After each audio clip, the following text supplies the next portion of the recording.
Back in the late 90s, I first discovered my love for Volkswagens, mainly the Golf. Over the years, I owned several, and one of the real highlights of that time was GTI International, a yearly event dedicated to everything VW. It was a showcase of the very best the UK scene had to offer. Outside the big shows, a small group of VW enthusiasts would gather on a Sunday at a local cinema in West London. This was long before the days of cars and coffee. It was there that my VW friendship grew, and so did my love for everything Volkswagen. But as time went on, my passion for the shows began to fade, and even as my love for the brand remained, slowly my attention shifted towards Porsche, and it left me wondering, did the UK VW scene itself fade away, or did life simply catch up with all the VW fanatics from the 90s? I don't think so.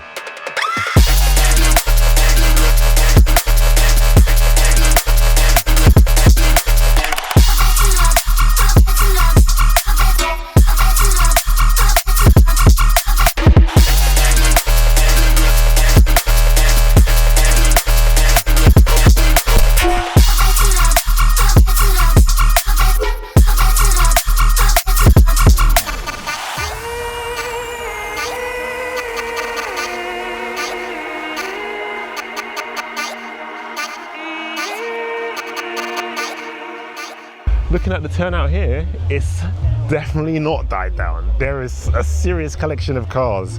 I'm getting some real nostalgic vibes just looking at some of these Mark IIs, Mark IIIs, G60s. So we're gonna take a stroll through this meet. I know the weather's a bit rubbish, but hopefully it will hold out. And we'll check out some of the cars and we'll check out some of the people who have turned up. Don't forget to like and subscribe, turn on notifications so you don't miss an upload. Let's do this. Westside, baby.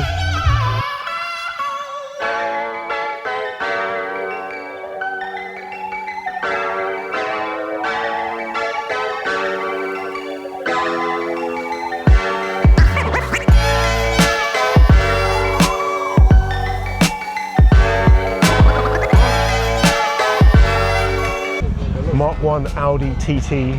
This is the special edition Quattro, and I've always loved the Mark 1 shape. I think it's an iconic design. I think it's quite timeless, and I think it's a classic. Anyway, this one came with the 240 brake 1.8T engine that was tuned. They only made I think 500 of these Quattro Sports. They're worth quite a bit of money over the standard TT, but you can see why. They're unbelievable. The rear wheels are slightly wider than the fronts, and they all came with that style wheel. I'm not even too sure the name of it, but if you want a special edition classic, future classic, or modern classic I should say, the Sport Quattro Mark 1 TT is the one. All right, let's move on, let's take a look at something else.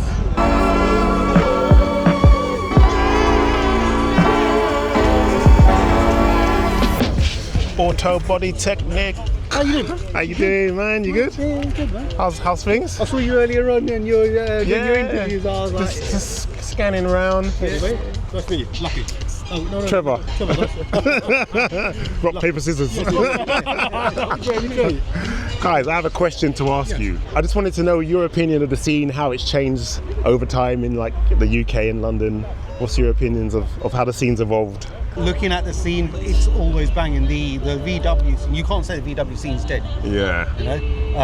And then obviously this show used to be VW. Yeah. And then it's progressed into everything German. Yeah, yeah. You know, everything's pretty much, I'm going to say 90% is German. Then you got the odd Ferrari, the odd Lambo. You got the odd Lambo somewhere. The Lamborghini Audi. Yeah, it is. That's why I was able to get away bringing it. That's what I But to say how the scene's going, no, the VW scene's still kicking. The next generation, they're getting into the VWs, they're coming here, they're getting inspired, and it's still thriving.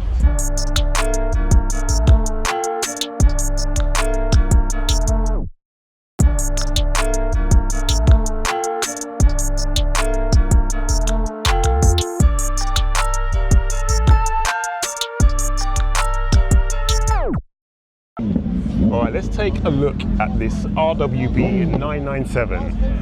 It's quite a controversial car, this. I'm a massive fan of RWB, but I don't know if the 997 needs to be any wider. It almost looks a bit undrivable.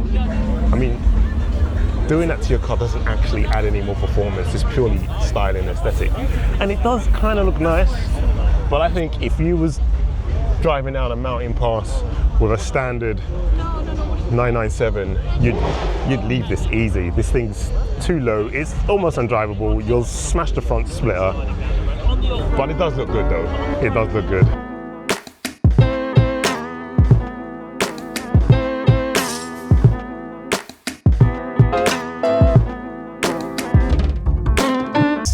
The VW scene is not dead, it's just grown.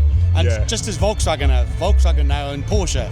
So the guys now that used to own Volkswagens back in the day have moved over to Porsche. So the scene's not dead, we just moved on with the times. And if you walk around here, there's loads of Mark 1s, Mark 2s, Mark 3s, every era of Volkswagen that you can find, they're all here, and modified.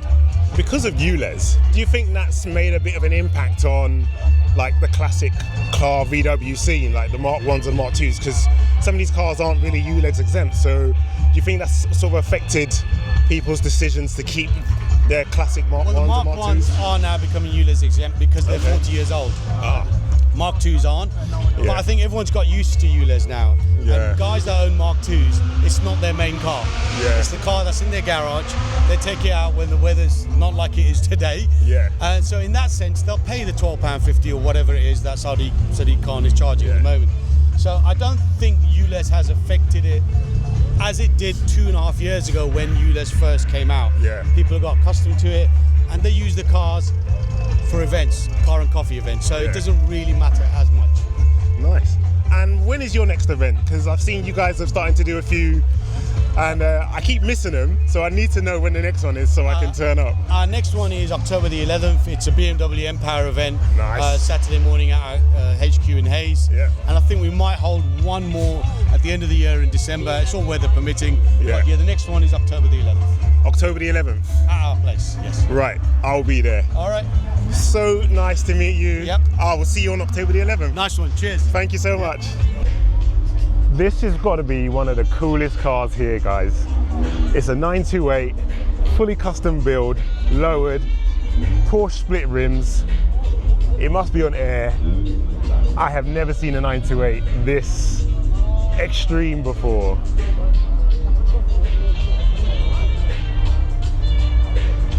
That is wicked. You can even see the air system in there. Just about. What a nice car. What a nice build.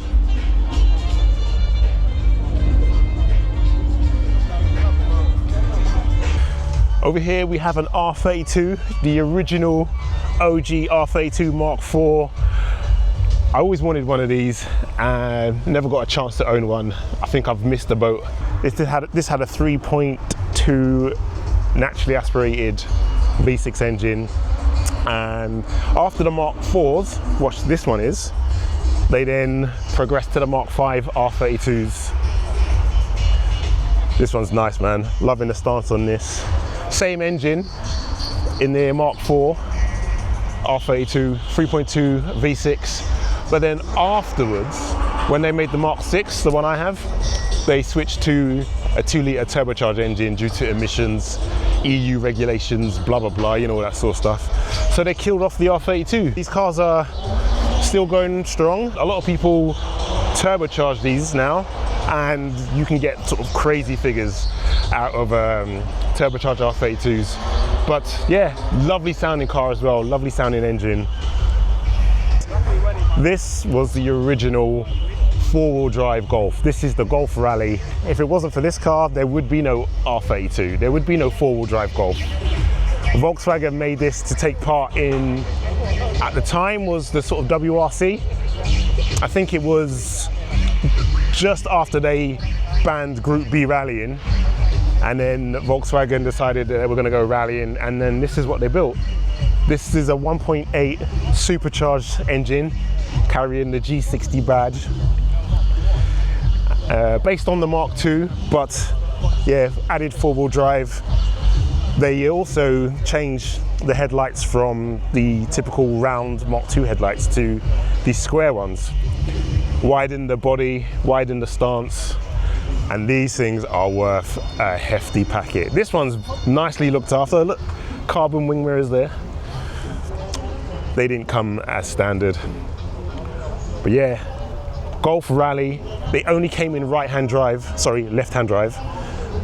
Never made any right-hand drive ones. Yeah, super rare to see these. I've saved the best for last. This beautiful Mark I GTI, which looks like it's been fitted with a 1.8T engine from the Mark IV. I used to have a Mark I back in the days and I miss it. I would love to own one again, but I don't think I have the patience for one.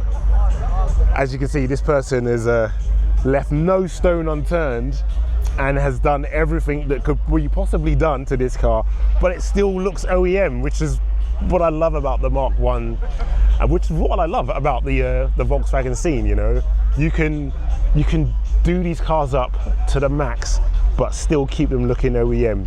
Like, look at some of the details that they've done here. This is a carbon fiber rear bumper. This was steel on the original ones.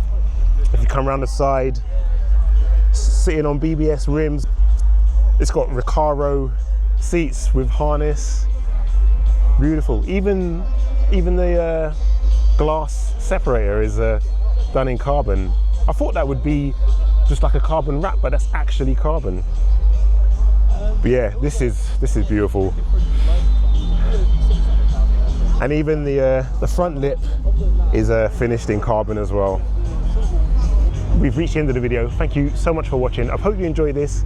It's been nice checking out this VW meet.